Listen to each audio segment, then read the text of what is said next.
Harvard's president resigning today, making her the second university president to do so following a fiery House hearing on Capitol Hill last month. She faced backlash over the answer she gave on whether calling for the genocide of Jews violated Harvard's code of conduct. NTD's Melina Wisecup reports.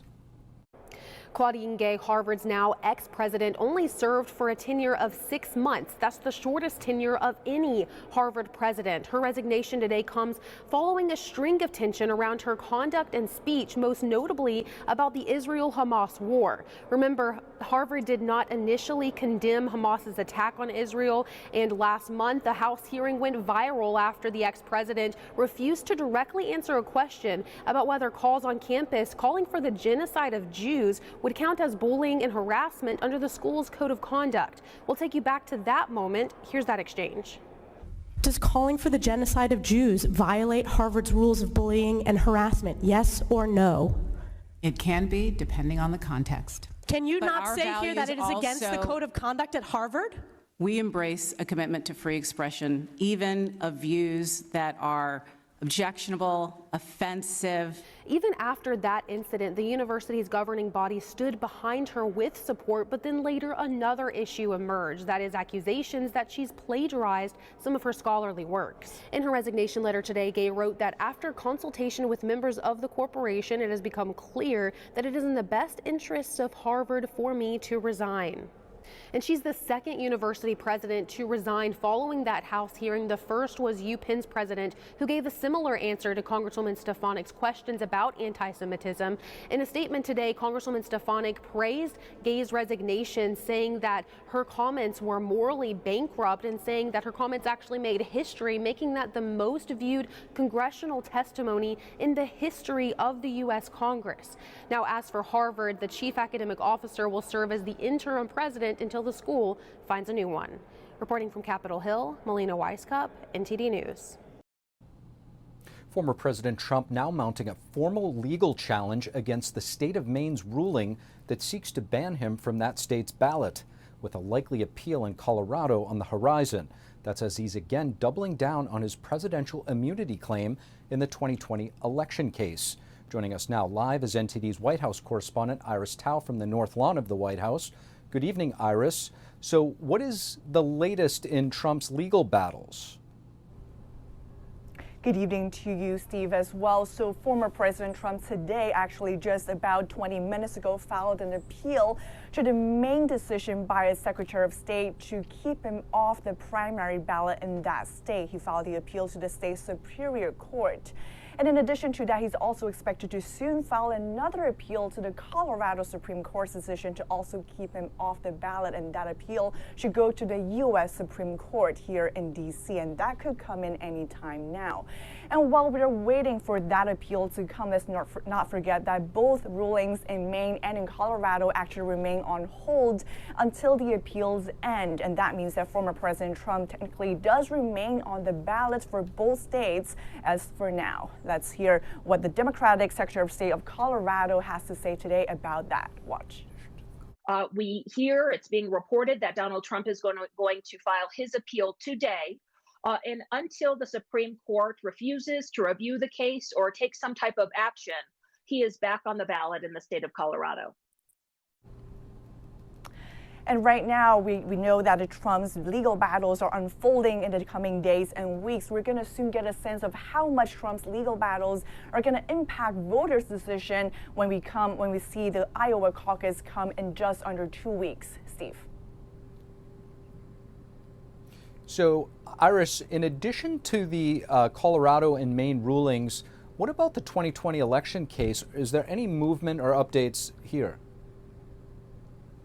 So former President Trump today again doubling down on his claim that he's immune from prosecution because he was the U.S. president when January 6th, the 2020 election happened. He shared on Truth Social today what he called a fully verified report on alleged election fraud in the 2020 election, adding that it proves he's entitled to, quote, total immunity because, in his words, he was taking care of the country and guarding it from rigged elections. Meanwhile, special counsel Jack Smith Smith in this case is urging the appeals court here in D.C. to reject Trump's total immunity claim, saying that Trump's claim is actually a threat to democracy and constitutional foundation of the country.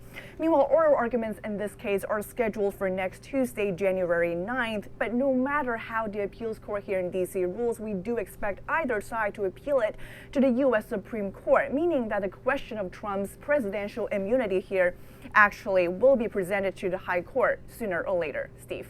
NTD's Iris Tao reporting for us live from the White House. Thank you, Iris. Also today, House Majority Leader Steve Scalise is formally endorsing Trump for president. Trump has racked up support from 3 of the 4 House GOP leaders. He also snagged 5 Senate endorsements in December. And a senior Hamas operative was killed today in an Israeli drone strike in southern Beirut. Al-Aruri was a deputy leader of the Hamas Political Bureau. The U.S. had previously offered a reward of up to $5 million for his information. Al-Aruri played a critical role in founding the Al-Qassam Brigades, Hamas's military wing in the West Bank. He was also connected to several terrorist attacks, including hijackings and kidnappings. In 2015, he was designated as a global terrorist by the United States. Another wave of illegal immigrants entering the southern border this holiday season, and sanctuary cities taking action to stem the influx. Joining us now to explore the latest on the border, we have Jessica Vaughan, Director of Policy Studies at Center for Immigration Studies. Jessica Vaughan, thank you so much for joining us. Thank you. Good to be with you. Of course, Jessica, obviously a lot going on when it comes to the border crisis and the illegal immigration situation in our country. What are the consequences, specifically when it comes to transporting illegal immigrants to these sanctuary cities, both in the short and long term?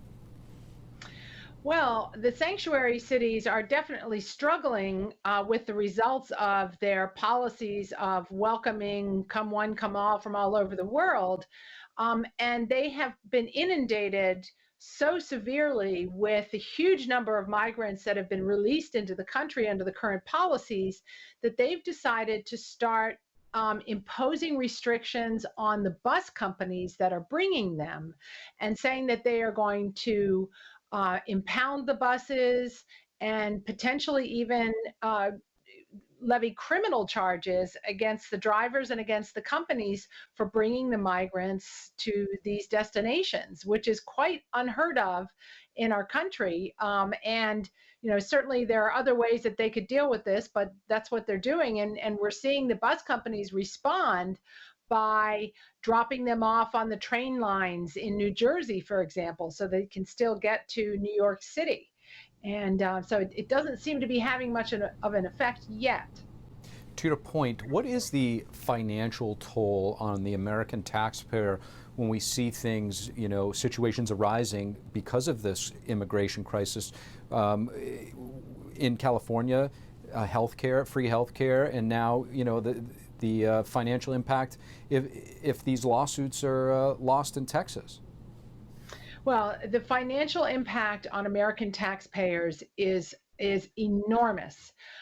Taxpayers not only are funding the transportation of the illegal migrants to their destination, they're having to underwrite shelter for them, they're having to pay for medical care, and schooling is one very large cost that is a result of this crisis, because most of the migrants are bringing children and they enter the public school system, but the illegal migrant parents are not contributing taxes to those school systems. So that's a huge burden. And on top of it is going to be the huge cost of sorting it out and enforcing our immigration laws. And it's probably going to run into the tens of billions of dollars. It has already reached, at least $10 billion, and it's only getting worse at this point. So there's going to be a lot to sort out even if the policies are changed. When it comes to Texas, obviously feeling the brunt of this crisis for many years, that's finally coming to the surface. Is there any way for Governor Abbott to utilize existing state laws in the state of Texas to actually deny entry to illegal immigrants rather than sending them around the country? Well, this is very tricky under our Constitution because immigration is a federal responsibility, and there are good reasons for that.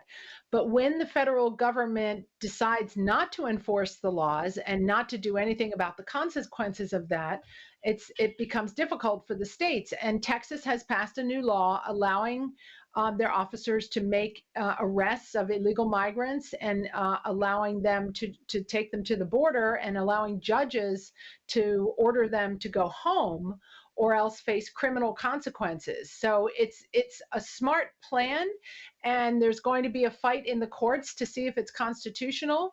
But even if this new Texas law does not go into effect, there are other things states can do, like, for example, imposing penalties on employers who hire illegal workers in violation of the law, and by cracking down on smugglers, and by cutting down on the remittances, the money that people send home, and all sorts of other things that states can do. They are not helpless.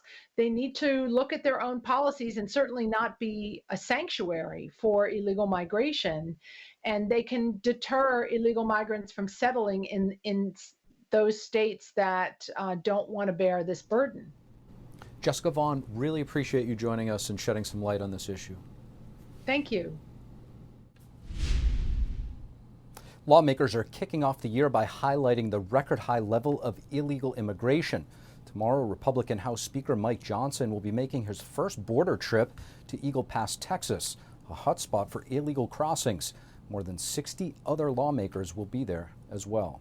Thank you for watching the Capitol Report. If you want to see our full broadcast, check us out at epochtv.com.